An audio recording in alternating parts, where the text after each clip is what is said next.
தமிழரசி சீரியல்ல இப்போ ஒரு எக்ஸ்ட்ரானரியான எபிசோட் வந்திருக்குன்னே சொல்லலாம். மிஸ் பண்ணாம ஃபுல்லோடையும் கேளுங்க. V7 சுத்தமா போ மாட்டேங்குது. பார்க்கலாம் லைக் பண்ணிட்டு பார்த்தீங்கன்னா, கொஞ்சம் பேச வந்து முட்டிட்டா இருக்கும். தங்கச்சி கடன் வாங்கின இடத்துக்கு போய் விசாரிக்கலான்னு போனோங்க. நீ தங்கச்சியை விட்டுட்டு தான் போகணுங்கிற மாரி சொல்லிடுறாங்க. என்ன பண்ணு ஏது பண்ணுன்னு தெரியல. உடனே டக்குன்னு ஜெகதாம்பாள் வீட்டுக்கு வந்து பேரெதிர்ச்சியா வந்துட்டு இருக்காங்க. அப்பன்னு பார்த்து கேஷுவலா இந்த ஃபைல்லாம் பார்த்தியாம்மா? இதில இருக்கிற கணக்கு வழக்கெல்லாம் சரி பண்ணியாங்கிற மாரி கேட்கும்போதே இவ்வளோ நேரம் ஃபைலை பார்த்து பேசிகிட்டு இருந்த நம்ம ஜனா பாட்டி அப்படியே ஃபைலை வந்து கொஞ்சம் நவுத்தி பார்க்குறாங்க. தமிழ் என்னாச்சு, எதுவாக இருந்தாலும் ஆறாமரை வந்து சொல்லுங்கிற மாதிரி சொன்னோன்னே, இது என் தங்கச்சியோட பிரச்சனை அப்படின்னு சொல்லி நடந்த விஷயத்தெல்லாம் வந்து சொல்லிடுறாங்க. அவங்க தங்கச்சி காசு வாங்கினது எல்லாத்தையும் சொன்னோன்னே, சரிம்மா 3,00,000 தானே கொடுத்துட வேண்டியதானே அப்படின்னு சொல்லும்போது, அதுக்கப்புறமேட்டுக்கு நானே போய் ஒரு 2-3 மாதம் டைம் கேட்டேன். அதுக்கப்புறம் அவங்க தரமாட்டேன்னு சொல்லி நடந்த விஷயத்தெல்லாம் சொல்லி, இப்போ என் தங்கச்சி அங்கே தான் இருக்கா. எனக்கு என்ன செய்யணும் ஏது செய்யணும் சுத்தமாக தெரியல ஜனாமா.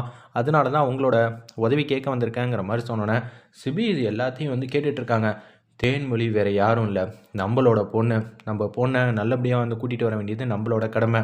போயிட்டு வா அப்படின்னு சொல்லி அந்த இடத்துல நம்ம சிபியும் தமிழும் வேக வேகமாக அந்த வீட்டுக்கு வந்து போயிட்டுருக்காங்க. ஒரு பக்கம் எதுக்காக இது மாதிரிலாம் நீ வேலைக்கெல்லாம் என் பையனை அமுச்சு வைக்கிறீங்கன்னு எனக்கு சுத்தமாக வந்து புரியவே இல்லைங்கிற மாதிரி அமுதாவும் மீனாவும் வந்து பேசுகிறாங்க. மீனா என்ன நினச்சிட்டு இருக்க?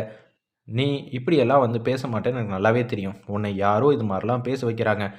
நமக்குன்னு இருக்கிறவங்கள நம்ம தான் பத்திரமா வந்து பார்த்துக்கணும். சரியா? அப்போ தான் நம்ம நல்லா இருப்போம். இதெல்லாம் சொன்னால் உனக்கு புரியாது. மற்றவங்க பேச்சை கேட்டுட்டு இங்கே வந்து பேசுகிற வேலையெல்லாம் வச்சுக்காத அப்படின்னு சொல்லிட்டு அவங்க மட்டும் போகிறப்ப, அண்ணி பார்த்தீங்களா நீ இந்த வீட்டோட மருமகங்கிறதான் பேர். ஆனால் எந்த விதமான அதிகாரத்துலேயும் எனக்கு எதுவுமே கிடையாது. சும்மா உட்காந்து நின்றுட்டு இருக்க வேண்டியதா அப்படின்னு சொல்லி காமெடியாக வந்து பேசிகிட்டு இருக்காங்க. உன்னை நம்பி நான் வேற இந்த வீட்டில் இருக்கேன், என்ன செய்ய போகிறேன்னு தெரிலங்கிற மாதிரி யோசிச்சுட்டு இருக்காங்க. அந்த இடத்துல அமுதாவும் யார் தமிழ், யார் தேன்மொழிகிட்ட வந்து பிரச்சனை பண்ணிகிட்டு இருக்குது அப்படின்னு சொல்லும்போது, என்னது தேன்மொழி உன்னோட தங்கச்சியா? தேன்மொழியை உனக்கு நல்லா தெரியுமா? இசைவாணி இருக்காங்களே அவங்களோட அக்கா தானே நீ? இத்தனை நாளாக தெரியாமல் போச்சு. நம்மளாம் சொந்த பந்தம், இது தெரியாமல் இப்படியெல்லாம் வந்து நடந்துருச்சு அப்படின்னு சொல்லிட்டு வந்துகிட்டு இருக்காங்க. தேனை வா இங்கேருந்து போகலாம் அப்படின்னு சொல்லும்போது, தேனை சுற்றி 4-5 பேர் இருக்காங்க. பசங்களா தேவையில்லாமல் சண்டை போடலாம் வேணாம். நான் இப்போ சண்டை போடுறதுக்காக வரல. அப்படி சண்டை போட்டு தான் கூட்டிகிட்டு போகணுன்னா நான் இங்கே தாராளமாக கூட்டிகிட்டு போவேன். உனக்கு என்னையா பணம் தானே வேணும் அப்படின்னு சொல்லி நான் பணம் எடுத்துகிட்டு வந்திருக்கேன்னு சொல்லி சுமூகமாக பிரச்சனையை வந்து அமைதியாக ஆக்கிடலான்னு சொல்லிட்டு பணத்தை கொடுக்குறாங்க. தம்பி நீ எல்லாம் கொடுக்க வேண்டிய அவசியம் இல்லை, தேவையில்லை. உனக்கு நான் மரியாதை கொடுக்கணும்னு நினச்சி தான் வந்தேன். ஆனால் நீ எதிர்பார்க்குறத பார்த்தா பணத்துக்காக தேன்மொழியை இங்கே நீ உட்கார வைக்கலன்னு நல்லாவே தெரிஞ்சிருச்சு. இந்தா தமிழ் பணத்தை வந்து வச்சுக்க. என்னப்பா எப்படி பேசலாம் அப்படின்னு சொல்லி அந்த இடத்துல ஒரு கட்டை இருக்குது. அதை வந்து எடுக்கிறாப்புல எடுத்த உடனே டக்குன்னு வந்து மடக்கிறாரு. கட்டை லைட்டாக வந்து உடஞ்சி 2 துண்டாக வந்து கீழே தூக்கி போடுறாரு. இதை பார்த்த உடனே சண்டைக்குன்னா கூட நான் தயாராக தான் இருக்கேன். கோட் சூட் போட்டு வந்திருக்கேன். சார் சார் அப்படின்னு சொல்லி கெஞ்சுவேன்னு நினச்சியா? என்கிட்ட எல்லாரும் எப்படி பேசுகிறாங்களோ அதுக்கேற்ற மாதிரி தான் நடந்துப்பேன்னு சொன்னோன்னே, டேய் என்னடா நம்ம இடத்துக்கு வந்து அவன் அதிகாரமாக பேசிக்கிட்டு இருக்கான், என்னடா நினச்சிட்டு இருக்கீங்கன்னு சொன்னோன்னே, சிபி வந்து சண்டையில் எக்ஸ்ட்ரா நடி பண்ணுறாப்புல. காட்சி ஆக்கின விதம் ரொம்பவே சூப்பராக இருந்துச்சுன்னே சொல்லலாம். அந்த சீன்லாம் செம்மையாக வந்து சண்டை போட்டுட்ருக்காரு. வேறு லெவலில் காலை சொல்லிட்டு வந்து அடிச்சிட்டு இருக்காரு. எல்லாரும் வந்து பயப்படுறாங்க.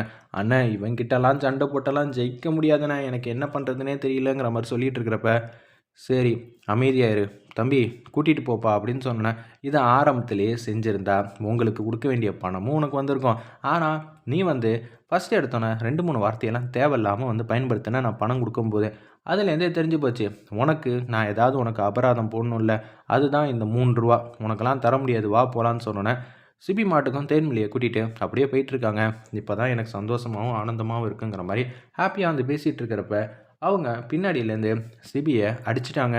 உடனே சிபிக்கு என்ன பண்ணணும் எது பண்ணுன்னு தெரில. அப்படியே வந்து அசந்து தூங்கலான்ட்டு இருக்கிறப்ப, இவர் யார் தெரியுமா? இவர் எந்த வீட்டு பையன் தெரியுமா? ஜனாவோட பேரன்டா இவன் அப்படின்னு சொன்னோன்னா அவங்களுக்கே தூக்கி வரி போட்டுருது. டேய் என்ன காரியண்டா பண்ணி வச்சுருக்கீங்க, ஜனாவோட பேரனா அப்படின்னு சொல்லிட்டு இருக்கிறப்ப, சிபியை வந்து கூட்டிகிட்டு அப்படியே காரில் வந்து மாசாக ஓட்டிகிட்டு ஒரு இடத்துக்கு வந்து கொண்டு போய் சேர்க்குறாங்க. இப்போ நான் ஜெகதாம்பாள் கிட்டே என்ன சொல்லுவேன் எது சொல்லுவேன்னு சுத்தமாக தெரியலையே அப்படின்னு சொல்லிட்டு இருக்காங்க. அந்த இடத்துல தேனை நீ வீட்டுக்கு போமா, எதுவாக இருந்தாலும் பார்த்துக்கலான்னு சொன்னேன். வீட்டுக்கு வந்து வேக வேகமாக போகிறப்ப ஃபோன் அடித்து சொல்லிடுறாங்க. ஜெகதாம்பாள் டக்குன்னு ஃபோனை வந்து கீழே போட்டுட்டாங்க. நடந்த விஷயத்தெல்லாம் சொன்னோன்னே அப்படியே அதிர்ச்சி ஆயிடுறாங்க. என்ன நடந்துச்சு அப்படின்னு சொல்லும்போது, சிபி இப்போ அந்த இடத்துல இருக்கானா? நான் தான் போகிறப்பயே போவேணான்னு சொன்னேனே. நீங்கள் பாட்டி அவ்வளோதான். நான் பெத்தவன். எனக்கு தெரியாதா? என் பையனுக்கு ஏதாவது சின்னதாக ஒரு விஷயம் கூட நடக்கக்கூடாதுன்னு நினச்சிக்கிட்டு இருந்தேன். இப்படியெல்லாம் பண்ணிட்டீங்கல்ல. நீங்கள் வச்சது தான் இங்கே சட்டம். அதுதானே இங்கே தப்பு. நான் தான் போகக்கூடாதுன்னு சொல்கிறேன். ஏன் உங்களுக்கு என்ன ஃபோன் அடித்து பேசுனா உதவிக்கு வரத்துக்கு ஆளா இல்லை? எதுக்கு எடுத்தாலும் என் பையனையே வந்து அனுப்புறீங்க. நீங்கள் உங்கள் பையனை இது மாதிரி வேலைக்கெல்லாம் அனுப்பிச்சி வைப்பீங்களா? உங்களுக்கு என்ன? நீங்கள் மட்டும் சொன்னதெல்லாம் நடக்கணும். அதுதானே உங்களோட விருப்பம் அப்படின்னு சொல்லி மீனா வந்து கண்ணாமலாம் திட்டுறாங்க. மீனா இப்போதைக்கு பேசுகிறதுக்கு எதுவும் இல்லைம்மா வான்னு சொல்லி கணேசன்லேருந்து வெண்பாலேருந்து எல்லோரும் வேகமாக போயிட்டுருக்காங்க. சிபியை வந்து ஒரு இடத்துல வந்து சேர்த்துருக்காங்கன்னு சொன்னல. அப்போன்னு பார்த்து தமிழரசி மட்டும் தன்னந்தனியாக வந்து நிற்கிறாங்க. பார்க்குறதுக்கே பாவமாக இருந்துச்சுன்னே சொல்லலாம். சிபியை எல்லோரும் வந்து அக்கறையாக வந்து கவனிச்சிக்கிட்டு இருக்காங்க. அப்போன்னு பார்த்து ஜெகதாம்பாலோட ஒட்டுமொத்த குடும்பமும் வந்திருக்காங்க. மீனா வந்து வெளுத்தெடுக்கிறாங்க. ஏண்டி உன் குடும்பம் நல்லா இருந்தா என்ன, நல்லா இல்லாட்டா என்ன, நீ அதிகாரியை கூப்பிட்டுட்டு போக வேண்டியதானே அந்த இடத்துக்கு. உன் குடும்பத்தில் ஒரு பிரச்சனைனா ஜனாபாட்டி தான் என்னென்னமோ காரணத்தை சொல்லி கூட்டிகிட்டு போகிறாங்க அப்படின்னு சொன்னால் நீ கூட்டிகிட்டு போவியா? இப்போ ஒன்னால தான் என் பையன் இப்படியெல்லாம் இருக்கான். என் பையனை வேணும்னே இது மாதிரிலாம் பண்ணிட்டல்ல அப்படின்னு சொல்லி நம்ம மீனா இருக்காங்களே அவங்க கண்ணா அப்படின்னான்னு பாசத்தினால பேசிகிட்டு இருக்காங்க. அண்ணி இவ சதி பண்ணியிருக்கா அண்ணி அப்படின்னு அந்த இடத்துல அமுதாவையும் சொன்னோன்னே எல்லாம் இவ தான் காரணம். நம்ம குடும்பத்துக்கு இவன் வந்ததுலேருந்து ராசியே சரியில்லை. தங்கம் போல் இருந்தான்.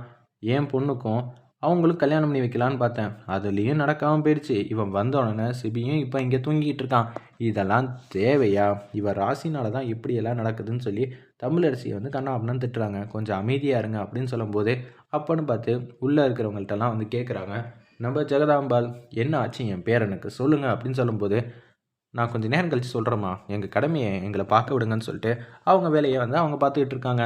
எதுவுமே சொல்ல முடியாமல் நம்ம ஜனா பாட்டி அப்படியே உட்காந்துட்டு இருக்காங்க. போதுமா உங்கள் பேரனை பார்த்தாச்சா? இப்போ உங்களுக்கு சந்தோஷமாக இருக்கா? நான் என்னம்மா பண்ணேன் அப்படின்னு சொல்லும்போது இதுக்கெல்லாம் காரணம் நீங்கள் தானே. தமிழரசி கூட நம்ம சிபியை வந்து போக சொன்னீங்க.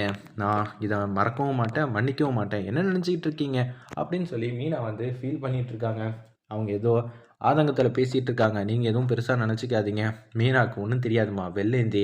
அவள் என்ன சொன்னாலும் என் மனசுக்கு வந்து கஷ்டமாக இருக்காது அப்படின்னு நம்ம ஜனாபாட்டி வந்து சோகமாக வந்து உட்காந்து யோசிச்சுட்டு இருக்காங்க. நம்ம தேன் இருக்காங்களே அவங்க ஜெயாராணி வீட்டுக்கு வந்து போகிறாங்க.